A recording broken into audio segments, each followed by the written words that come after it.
محمد و علیہ وصحبہ۔ اب آپ کے سامنے محترم حکیم صاحب درس حدیث ہے۔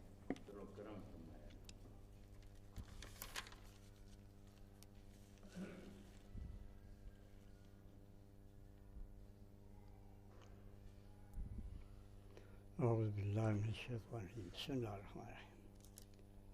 عن مقدام بن معدی کرب رضی اللہ تعالی عنہ عن رسول اللہ صلی اللہ علیہ وسلم انہ قال الا انی اوت الکتاب ومثلہ معہ الا یوشک رجل شبعان على أريكته يقول عليكم بهذا القرآن فما وجدتم فيه من حلال فأحلوه وما وجدتم فيه من حرام فحرموه ألا لا يحل لكم الحمار الأهلي ولا كل ذي ناب من السبع ولا لقطة واحد ألا الا ان یستغنی عنہا صاحبها۔ اس کی مزید الفاظ یہ ہیں کہ الا انما حرم رسول اللہ کما حرم اللہ۔ نبی کریم صلی اللہ علیہ وسلم کا یہ ارشاد ہمیں حدیث کی متعدد کتابوں میں ملتا ہے، ابو داؤد میں بھی ملتا ہے، ترمذی میں بھی ملتا ہے، ابن ماجہ میں بھی ہے، مسند احمد میں بھی ہے۔ نبی کریم صلی اللہ علیہ وسلم کا ارشاد ہے کہ سنو، الا، یہ حرف تنبیہ ہے، متوجہ کرنے کے لیے جب کسی بات کو کہنا ہو تو کہا جاتا ہے الا، سنو، یاد رکھو، متوجہ ہو جاؤ کہ مجھے کتاب دی گئی ہے، یعنی قرآن مجید عطا کیا گیا ہے، اور اس کے ساتھ اسی طرح کی اور چیز بھی، اسی طرح کی اور چیز بھی وہ یہ ہے کہ اس کی تفہیم و تشریح کے لیے مجھے ہدایات دی گئی ہیں، اور اس کی اسی طرح کے اور احکام جو قرآن مجید میں نہیں ہے اسی اہمیت کے، وہ بھی مجھے عطا کیے گئے ہیں۔ الا یوشک رجل، زیادہ دور نہیں ہے کہ ایک شخص اپنے مسند اقتدار پر بیٹھا ہوا اپنے یہ کہے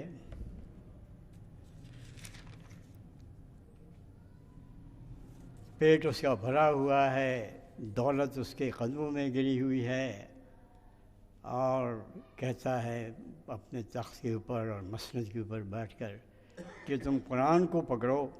قرآن کو پر عمل کرو، جو کچھ اس میں ہے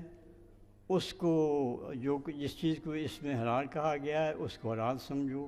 اور جس کو اس میں حلال کہا گیا ہے اس کو تم حرام کہو۔ تو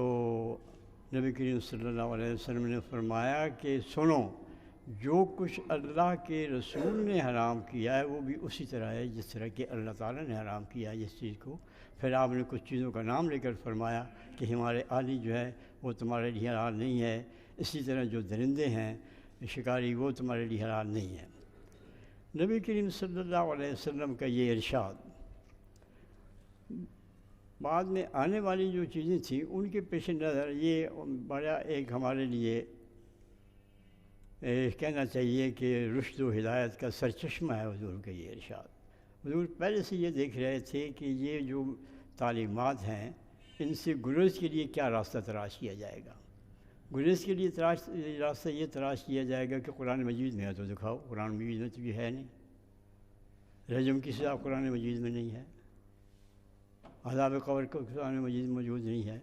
اس طرح کی بہت سی چیزیں ایسی ہیں جو کہ قرآن مجید میں نہیں ہے، تو وہ ان کے وہ منکر ہو جائیں گے کہ ٹھیک ہے یہ تو قرآن ہے تو بات قرآن دکھاؤ۔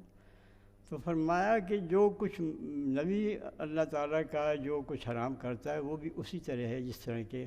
اللہ تعالیٰ نے چیزیں حرام کی اور مثل معہ۔ قرآن مجید میں خود آتا ہے کہ وَأَنزَلْنَا إِلَيْكَ الذِّكْرَ لِتُبَيِّنَ لِلنَّاسِ مَا نُزِّلَ إِلَيْهِمْ، اور ہم نے تمہاری طرف ذکر اس لیے نازل کیا ہے تاکہ تم بات کی وضاحت کرو جو کہ تمہارے اوپر نازل کیا گیا ہے۔ قرآن مجید میں آپ یہ دیکھیے کہ ایک ایک مضمون کو کئی بار کہا گیا ہے۔ مثلاً اللہ تعالیٰ کی عبادت کی طرف بلایا گیا ہے، شرک سے منع کیا گیا ہے، توحید کا حکم دیا گیا ہے، آخرت پر ایمان کے لیے بار بار کہا گیا ہے۔ لیکن سب سے اہم حکم جس سے سب سے زیادہ جو ہے بار بار تکرار ہوئی ہے، وہ 1 مرتبہ نہیں، 20 مرتبہ نہیں، سینکڑوں مرتبہ ہے، وہ ہے نماز کا حکم ہے کہ قیامت نماز کے لیے۔ لیکن قرآن مجید سے ہم یہ نہیں معلوم کر سکتے بالکل متعین طور پر کہ یہ کہا گیا کہ فجر، ظہر، عصر، عشاء اور مغرب۔ یہ نہیں بتایا گیا کہ اس کی رکعتیں کتنی ہیں، یہ نہیں بتایا گیا کہ اس میں رکوع اور سجود کتنے ہیں، یہ نہیں بتایا گیا کہ اس کی حیض کس طرح سے سجدہ پہلے ہے یا رکوع پہلے ہے۔ اسی طرح سے دوسرے احکام ہیں، زکوٰۃ ہے، زکوٰۃ کا لفظ تو آیا ہے لیکن یہ نہیں بتایا گیا کہ کس چیز میں کہ زکوٰۃ ہے یا نہیں ہے، اور اگر ہے تو کتنی ہے، سال میں 1 مرتبہ ہے یا 4 مرتبہ ہے۔ اس لیے اسی طرح حج کے بارے میں کوئی یہ نہیں معلوم ہوتا کہ یوم عرفہ جو ہے وہ کب ہے، یوم ترویہ جو ہے وہ کون سا ہے، کب نکلیں، کب مینا کو جائیں اور کب۔ تو یہ ساری چیزیں جو ہیں یہ قرآن مجید میں موجود نہیں ہیں، لیکن یہ نبی کریم صلی اللہ علیہ وسلم کے ذریعے سے ہم تک پہنچی ہیں، اور اس کی وجہ یہ ہے کہ قرآن مجید جو ہے اس میں ہدایات ہیں، اصولی ہدایات ہیں، اس میں اصول ہیں زیادہ تر۔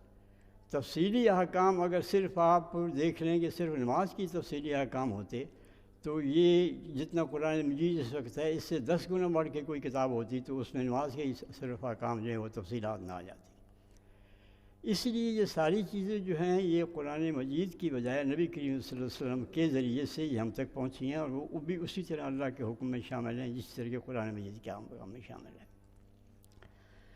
پھر آپ یہ دیکھیے کہ اللہ تعالیٰ نے قرآن مجید میں یہ ہمیں بتایا ہے کہ نبی کتنے بہت سے بے شمار نبی بھیجے گئے، بعض روایات میں ان کی 1,24,000 تعداد بتائی گئی ہے، ان کے نام ہمیں کچھ کے معلوم ہیں۔ لیکن آپ یہ دیکھیں کہ ان میں سے کتنے آئے ہیں جن کے اوپر کتابیں نازل ہوئی ہیں۔ قرآن مجید کے علاوہ 3 کتابوں کے ہمیں نام معلوم ہیں، اور صحف ابراہیم کا بھی آتا ہے، لیکن ایسے تو ہے کہ پیغمبر آئے ہیں ان پر کتاب نہیں آئی، لیکن ایسے کبھی نہیں ہوا کہ کتاب آئے اور پیغمبر نہ آئے، بغیر پیغمبر کے کبھی کوئی کتاب نہیں آئی۔ اس کا مطلب یہ ہے کہ کتاب کی تفہیم کے لیے، کتاب کی تشریح کے لیے، کتاب پر عمل کرنے کے لیے پیغمبر کا وجود ضروری ہے۔ نماز کا حکم ہے 700 مرتبہ یا جتنے 100 مرتبہ بھی، یہ کہ کس طرح سے نماز پڑھی جائے یہ ہمیں قرآن سے ہی ملے گا، یہ ہمیں نبی کریم صلی اللہ علیہ وسلم کو اسی ذریعے سے معلوم ہوا، اور نبی کے بھیجنے کی ضرورت ہی اسی وجہ سے ہے کہ قرآن کی تعلیمات جو ہیں وہ عملی طور پر یہ بتائیں، صرف ایک تھیوری نہ ہو بلکہ عمل کر کے دکھائیں کہ اس کو نماز اس طرح سے پڑھنی ہے، زکوٰۃ اس چیز میں ہے، کتنی مقدار میں ہے، سال میں 1 دفعہ ہے، حج کو کہاں سے شروع کرنا ہے اور کہاں ختم کرنا ہے، یہ ساری چیز جو ہے نبی کریم صلی اللہ علیہ وسلم کی اس حسنت سے ہمیں سامنے آتی ہیں۔ تو اس لیے آپ یہ دیکھ لیں کہ قرآن مجید کے اندر جو کچھ موجود ہے اسی کے ذریعے سے ہمیں یہ معلوم ہوتا ہے کہ نبی کریم صلی اللہ علیہ وسلم کا اسوہ حسنہ جو ہے وہ ہمارے لیے واجب الاتباع ہے، اور وہ بہت سی چیزیں جو ہم قرآن مجید کے اندر نہیں پاتے ہیں اور حضور کے پہنچ جاتے ہیں ان کی اہمیت بھی ویسی ہے۔ اور اس کی ایک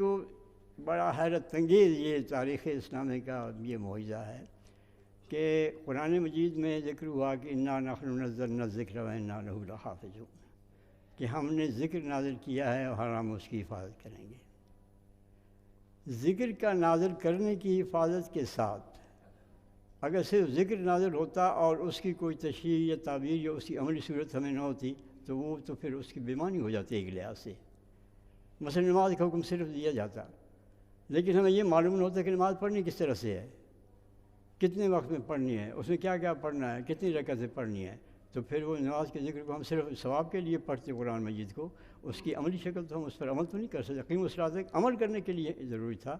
کہ پیغمبر کے ساتھ بھیجا جائے، اس لیے یہ اہتمام کیا گیا، یہ اور کسی نبی کے ساتھ یہ اہتمام نہیں ہوا کہ نبی کریم صلی اللہ علیہ وسلم کے اسوہ حسنہ کو بھی محفوظ کر لیا گیا۔ دنیا کی کوئی ایسی شخصیت اب تک اس پوری تاریخ کے اندر ایسی موجود نہیں ہے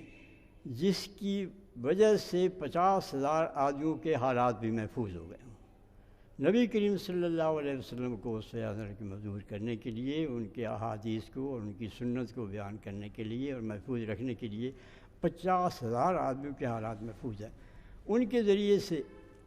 ہمیں معلوم ہوتا ہے، ہمیں یہ معلوم ہے کہ ایک حدیث ہے وہ کس ذریعے سے نبی کریم صلی اللہ علیہ وسلم کی طرف پہنچتی ہے۔ ہم ہر شخص کے بارے میں جانتے ہیں کہ وہ اچھا ہے، برا ہے، جھوٹا ہے، یہ سچا ہے، اس کا حافظہ کمزور ہے، یہ طاقتور ہے۔ تو یہ کسی اور شخصیت کے لیے تاریخ کے اندر یہ اہتمام نہیں معلوم ہوتا کہ اتنے اشخاص جو ہیں ان کی جو ہے زندگیاں، ان کے حالات بھی ہمارے پاس محفوظ ہو جائیں۔ یہ اسی لیے کیا گیا کہ نبی کریم صلی اللہ علیہ وسلم کے اوپر جو قرآن نازل ہوا اس کی تشریح و تعبیر کے لیے نبی حضور کو جو بھیجا گیا تو ان کے اسوہ حسنہ کو محفوظ کرنا بھی ضروری تھا، اس لیے احادیث کے ذریعے سے، سنت کے ذریعے سے اس کو محفوظ کیا گیا، اور اسی زمانے سے لے کر آج تک وہ سنت محفوظ چلی جاتی ہے۔ آپ یہ دیکھیں کہ اور انبیاء کے کتنے اقوال ہمارے تک پہنچے ہیں، اور ان کی سند جو ہے ہمیں کیا ہے، خود ان کی جو کتابیں ہیں ان کے اندر بھی کس حد تک جو ہے وہ اصل کتابیں ہیں اور کس حد تک جو ہیں اس میں بعد میں اضافے کیے گئے ہیں، لیکن انبیاء کے اپنے اقوال جو ہیں وہ بھی کسی بہت صحیح سند کے ساتھ ہمارے تک نہیں پہنچے ہیں اور اس اصلی زبان میں نہیں پہنچے ہیں جس میں کہ وہ زبان نازل ہوئی تھی۔ لیکن نبی کریم صلی اللہ علیہ وسلم کی تقریباً 50-60 ہزار احادیث جو ہیں وہ محفوظ ہیں اور وہ ہم تک پہنچی ہیں۔